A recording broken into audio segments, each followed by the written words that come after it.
Good afternoon, everyone. Happy afternoon. Ramadan. Good afternoon. Hey, why you cut in when I say? You know I always start by saying Happy Ramadan. Yeah, but I gotta get my words in real quick. So this is the problem with my sister, everyone, is that she drinks too much coffee and then she's too much hyper. So she constantly interrupts me and it's irritating. But you all have brothers and sisters, so you know exactly what I'm talking about. She gets excited. I also get excited. I have to interrupt him if I want to say something. So we're kind of excited because we moved into a new apartment, and so we're on our way there now. And we wanted to take a little bit of time and just see if there was any questions and answers. So when we do a Facebook Live, rarely do we get a chance to like read the responses that are coming and ask people, you know, who has questions.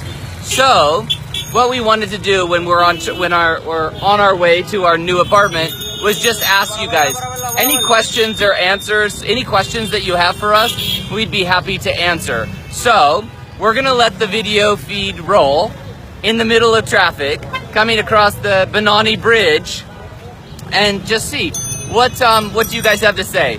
So Ashraf says, hello, beautiful brother and sister. We love you, Ashraf. Thank you for the compliment. I don't know who's more beautiful, me or my sister. I know, my sister. Everybody says it. I know. I'm the second child.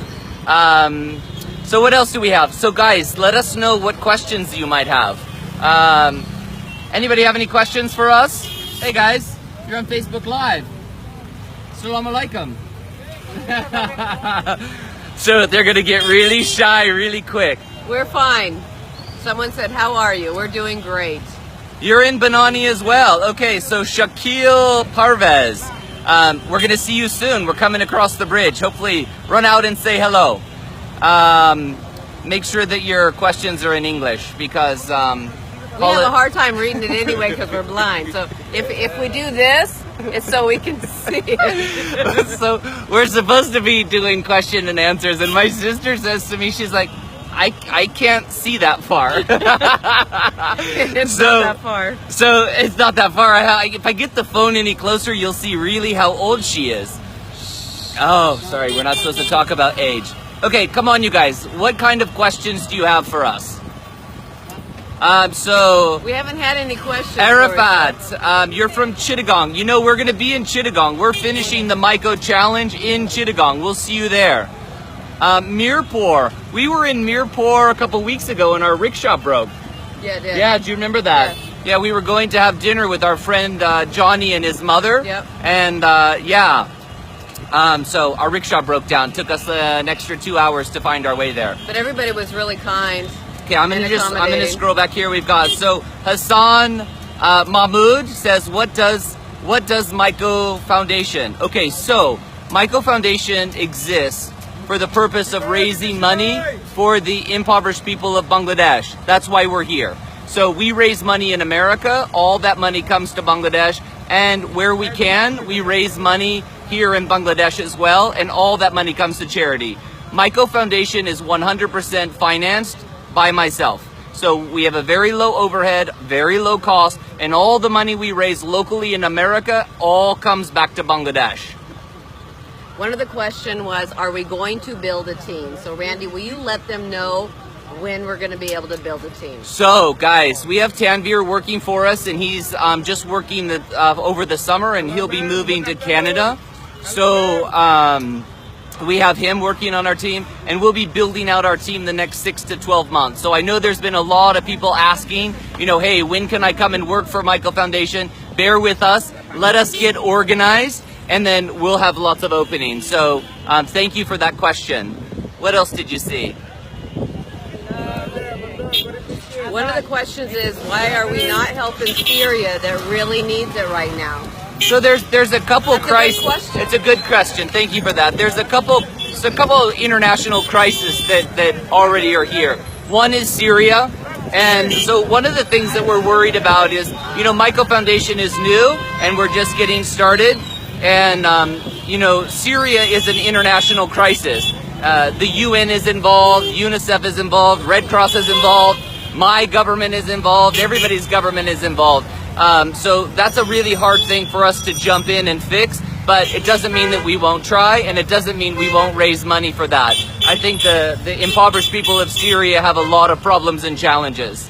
What else are you seeing on the feed? Oh, somebody said, when are we going? Hi, salam alaikum. Do you want to say hi? We're on Facebook Live. Yep. No?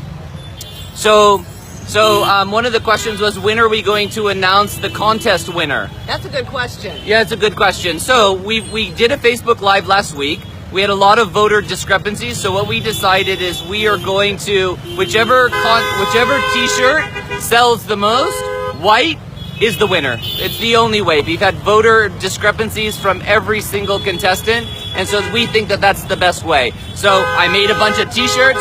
I spent my own money on it, and so we're gonna sell. Whoever sells the most wins.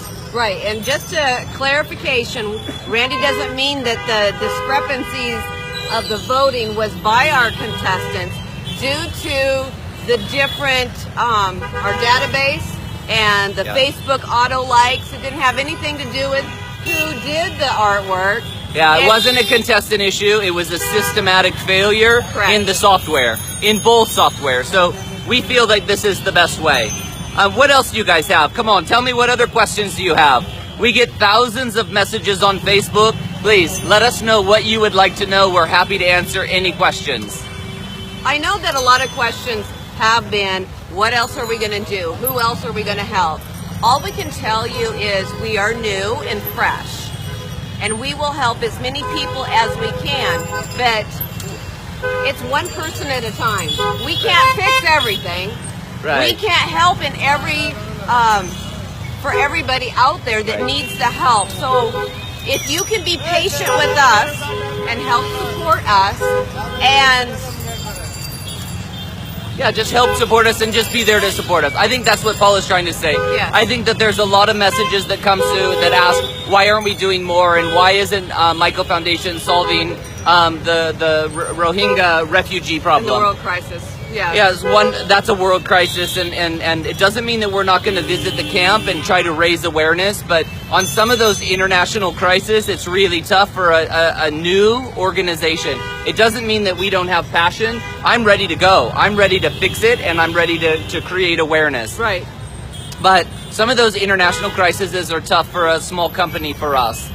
And just with the three of us right now, I mean, we can only do what we can do, but we want to do more. And as long as we're patient and you're patient, I just can't wait to see how much we've done in a year, or even 6 months and 3 months, and look at the metrics and see what we have been able to have a huge impact with. And but one thing that we can do is give you guys our love and our attention. And our support.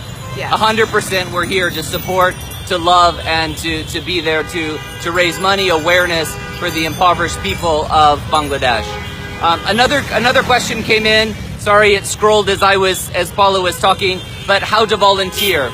We are going to, in the next week to 10 days, we are going to launch on our www. Mikko Foundation site a volunteer program. So you guys can actually go on to the website and you can volunteer and register to volunteer. And then as we have special events, you guys will have the opportunity to volunteer, and we'll call you, because I know a lot of you want to participate and to be part of all the great fun and the great events and the fundraising that we're doing. I know a lot of you want to participate in this, and we want you to.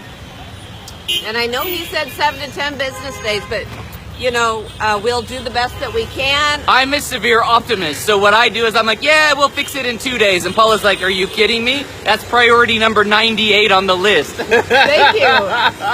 It's like, wait a minute.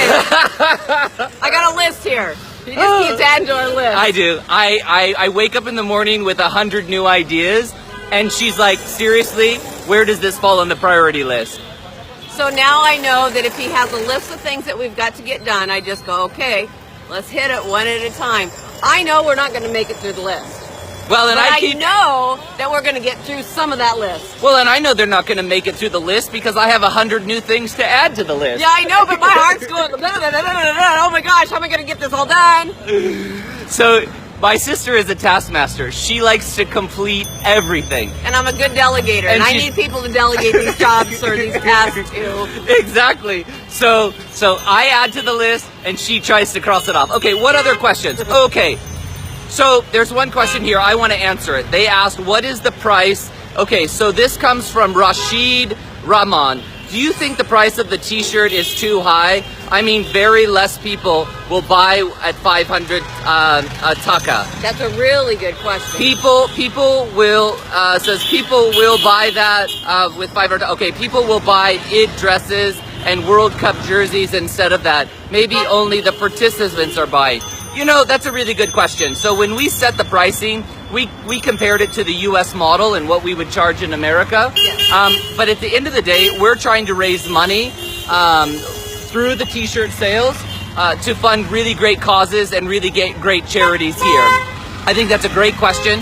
Let me take another look at the pricing and the pricing structure. Let me talk to my vendors and see if they can offer some discounting so that we can bring that price down. At the end of the day, guys, we want as many people in Mikko Foundation t-shirts as possible. And when we bought these, we only bought a limited amount. We didn't buy bulk quantities. And the reason we did that is we wanted to make sure that they would sell here and sell in America before we started to buy thousands and thousands of t-shirts. And economies of scale, the more you buy, the better price. So Correct. You guys, let us take a look at that and we'll see what we can do. Because if 500 taka is too high for you guys to participate, then we need to take a look at that and see. Because we raise money by selling those t-shirts, yeah? Yes. Okay, fantastic. Okay, so I hope that answers your question. So what else do we have here? So that was Rashad Rahman. Rashad, thank you so much for that question. I love you for asking that. What else do we have here? I'm glad that you can read this. Well, I know. I'm the only one. I have my contacts in, so I can read it. Okay, any other questions, you guys? I'm scrolling through. Another question we get is our religion. My sister and I were both Christian. We were born and raised in America and part of a Presbyterian church. We both have very deep faith in our Christianity. But for us, with our charity and the Mikko Foundation, we're here to embrace all people, all cultures, and all religions. And so for us, it's not Muslim or Christianity. It's about, doing the right thing.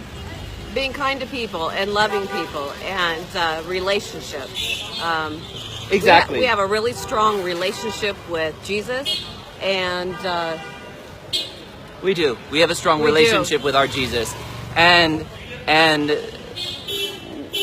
I think that's one of the reasons why we find the energy to raise money and to raise awareness. I think you see through all of our work just how much we love Bangladesh and we love the people and how dedicated and devoted that we are. And a lot of that has to do with our faith. So we get that question a lot. I think it's a good one to answer. We love all you guys. Thank you so much for asking that. I know some of these questions aren't super easy to ask.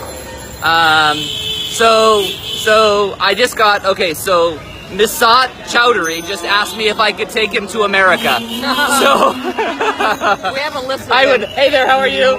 So we would love to take all of you to America, but probably going to be a little bit of a challenge for us to bring you to America. So what other questions? What is our next program? So we're at prayer time, guys. Out of respect, I want to stop this broadcast. We'll come back at another time with questions and answers. We love you guys. Thank you so much for all of your support. I love you too.